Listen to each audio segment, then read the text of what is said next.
বর্তমান অন্তর্বর্তীকালীন সরকার ফেব্রুয়ারি 2026 তারিখে নির্বাচনের যে সিদ্ধান্ত ঘোষণা করেছেন সেই ক্ষেত্রে এই রায় যেটাই হোক না কেন সেটা কোনো এফেক্ট করবে না।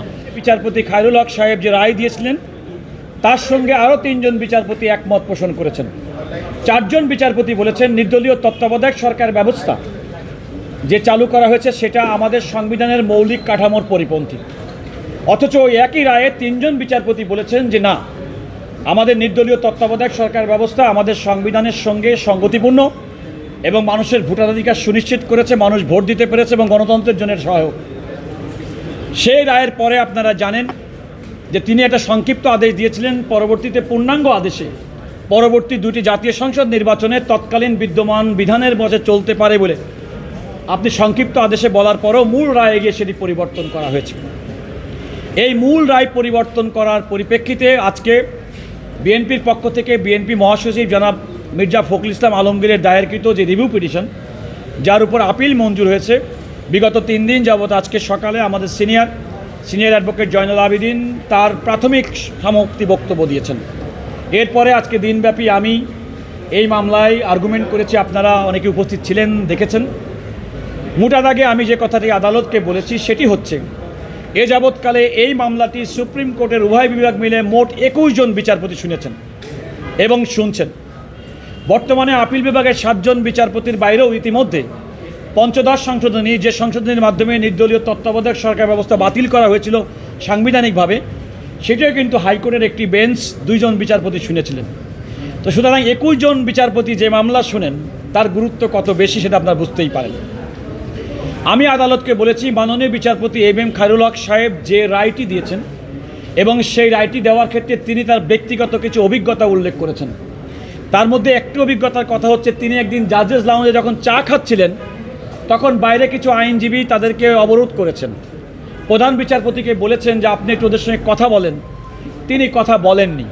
উনার তখন মনে হয়েছে এই প্রধান বিচারপতি ভবিষ্যতে হয়তো নির্দলীয় তত্ত্বাবধায়ক সরকার ব্যবস্থার প্রধান হবেন, এই চিন্তা করে উনি বুঝি আইনজীবীদেরকে সরাতে চেষ্টা করেননি। আমি বলেছি, ওনার যে সমস্ত মামলার এই রায় দেওয়ার ক্ষেত্রে যে সমস্ত ঘটনার উল্লেখ করেছেন তা সম্পূর্ণভাবে তার ব্যক্তিগত ইচ্ছা এবং ব্যক্তিগত বক্তব্য, সেটা কোনো বিচারিক রায় হতে পারে না। উনি ওনার রায়ে বলেছেন সংসদ অত্যন্ত নিয়মতান্ত্রিকভাবে ত্রয়োদশ সংশোধনী পার্লামেন্টে পাশ করেছেন, কিন্তু নির্দলীয় তত্ত্বাবধায়ক সরকার ব্যবস্থার মাধ্যমে অন্তর্বর্তীকালীন যে সমস্ত ব্যক্তিদেরকে দায়িত্ব প্রদান করা হয় তাদের সঙ্গে জনগণের কোনো সম্পর্ক থাকে না, তারা জনগণের প্রতিনিধি নাই, সুতরাং তাদেরকে বাদ দিয়ে জনগণের প্রতিনিধি দ্বারা নির্দলীয় তত্ত্বাবধায়ক সরকার ব্যবস্থা কিংবা নির্বাচনকালীন সরকার ব্যবস্থা করা যেতে পারে।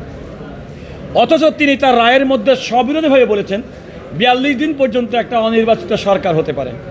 তিনি একই সঙ্গে 2008 সালের নির্বাচন, 2007-এর 1/11 পরবর্তী সরকারের কার্যক্রম তিনি এটা কন্ডন করে দিয়েছেন, মার্জনা করে দিয়েছেন। আমি আদালতকে বলেছি যে রাষ্ট্রের 3টি অঙ্গ, একটি হচ্ছে নির্বাহী বিভাগ, একটি হচ্ছে পার্লামেন্ট আইন বিভাগ, একটি হচ্ছে বিচার বিভাগ। রাষ্ট্রের অন্যতম ভিত্তি হচ্ছে 3টি বিভাগ স্বাধীনভাবে কাজ করবে।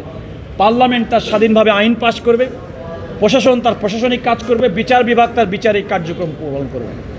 আমাদের বিচারিক প্রক্রিয়ায় বিচারপতি, আমাদের সুপ্রিম কোর্টের এই ক্ষমতা আছে, পার্লামেন্ট কর্তৃক কোনো সংবিধান যদি কোনো কারণে বেসিক স্ট্রাকচার সংবিধান বিরোধী হয় তাহলে এই আদালত বিচার করে সেই সাংবিধানিক সংশোধনী বাতিল করতে পারে।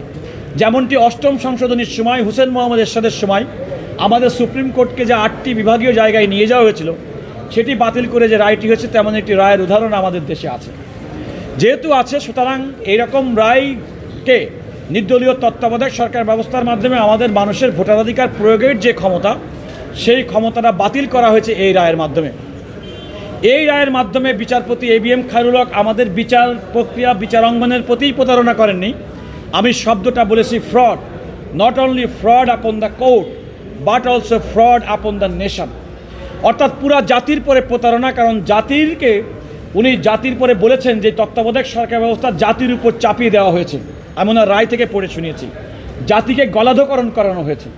আমি বলেছি এই অবজারভেশনের সঙ্গে একমত না, কারণ বাংলাদেশের মানুষ নির্দলীয় তত্ত্বাবধায়ক সরকার ব্যবস্থা চালু হওয়ার পরে 1996 সালে এবং 2001 সালের নির্বাচনে মানুষ ভোট দিতে পেরেছে। এবং এখনও পর্যন্ত বাংলাদেশে যে বিদ্যমান যে রাজনৈতিক সংকট, তার অন্যতম কারণ হচ্ছে জনগণকে তার ভোটাধিকার থেকে বঞ্চিত করা হয়েছে। আমি আদালতের কাছে সুস্পষ্টভাবে 2008 সালের নির্বাচন, যেটা আমি বলেছি এটা অনিয়মতান্ত্রিক পদ্ধতিতে নির্বাচন হয়েছে। আমি 2014 সালের নির্বাচনে বাংলাদেশের মানুষ ভোট দিতে পারে নাই, 2018 সালের নির্বাচনে মানুষ ভোট দিতে পারে নাই, 2024 সালের মানুষ ভোট দিতে পারে নাই। নাগরিকদেরকে ভোটাধিকার থেকে বঞ্চিত করা হয়েছে, কারণ সে সময় দলীয় তৎকালীন শেখ হাসিনা সরকারের সময় এই নির্বাচনগুলো অনুষ্ঠিত হয়েছে। আমি আদালতকে বলেছি সেই অবস্থার কারণে আজকে বাংলাদেশের সেই অবস্থা বিদ্যমান। নির্দলীয় তত্ত্বাবধায়ক সরকার ব্যবস্থার যে প্রয়োজনীয়তা বেগম খালেদা জিয়া ত্রয়োদশ সংশোধনীর মাধ্যমে দেশে অনুভব করেছিলেন, সেটি এখনও পর্যন্ত কার্যকর রয়েছে। অতএব নির্দলীয় তত্ত্বাবধায়ক সরকার ব্যবস্থা পুনঃপ্রবর্তন করাটা সময়ের দাবি, আইনগতভাবে সেটা বলেছি। দ্বিতীয়ত আমরা বলেছি যে কোনো আইন যখন কোনো কারণে কার্যকর হয়, যে কোনো রায় যখন কার্যকর হয়, রায়টা সবসময় পরবর্তী সময় থেকে হয়। আমরা আইনের ভাষায় বলি প্রসপেক্টিভলি ইফেক্ট দিতে হবে। সেই ক্ষেত্রে আমি আদালতকে বলেছি আপনারা যে রায়ই দেন না কেন, সেই রায়ের কার্যকারিতা যেন পরবর্তী সময় থেকে কার্যকর হয়। প্রকারান্তরে আমি আদালতকে বলেছি যে বর্তমান অন্তর্বর্তীকালীন সরকার ফেব্রুয়ারি 2026 তারিখে নির্বাচনের যে সিদ্ধান্ত ঘোষণা করেছেন, সেই ক্ষেত্রে এই রায় যেটাই হোক না কেন সেটা কোনো এফেক্ট করবে না, বরং পরবর্তী নির্বাচন থেকে এই নির্দলীয় তত্ত্বাবধায়ক সরকার ব্যবস্থা যদি পুনঃপ্রতিষ্ঠিত হয় আদালতের রায়ের মাধ্যমে, তাহলে সেটা তখন থেকে কার্যকর হবে। আর আপনারা দেখেছেন, বলেছেন যে সংবিধানের যে মৌলিক কাঠামো, দেখেন আমাদের সংবিধানে ধর্মনিরপেক্ষতা কিন্তু কোনো সাংবিধানিক মূল কাঠামোর মধ্যে, মূলনীতির মধ্যে নাই। অথচ তিনি রায়ের মধ্যে বলেছেন যে সংবিধানের ধর্মনিরপেক্ষতা মাধ্যমে বাংলাদেশের জনগণের অধিকার প্রতিষ্ঠিত হয়েছে। প্রকারান্তরে তিনি বাংলাদেশের ভাষাভাষী মানুষের ধর্মের যে স্বাধীনতা, ধর্ম পালনের যে স্বাধীনতা, তার বিরুদ্ধে অবস্থান নিয়েছেন, সেটা আমি আদালতের সামনে দেখিয়েছি। এবং বর্তমানে মানবাধিকার, মানুষের যে মৌলিক অধিকার, ভোটাধিকার, গণতন্ত্রের ক্ষেত্রে মানুষের যে অদম্য আকাঙ্ক্ষা, ওনার রায়টি হচ্ছে তার সম্পূর্ণ বিপরীত। বরং জনগণের আকাঙ্ক্ষার বাইরে গিয়ে তিনি তার ব্যক্তিগত পছন্দ, ব্যক্তিগত মতামতের নামে এই জাতির উপরে একটা রায় চাপিয়ে দিয়েছেন, যেই রায়ের অভিশাপ আজ পর্যন্ত আমরা ভোগ করছি। সারা জাতি ভোগ করতেছে। জি না, আমি আমি আমি কয়েকটা দিক থেকে এই মামলায় আর্গুমেন্ট করেছি এবং আমার মাননীয় প্রধান বিচারপতি বলেছেন যে আগামীকাল এই মামলার শুনানি হবে।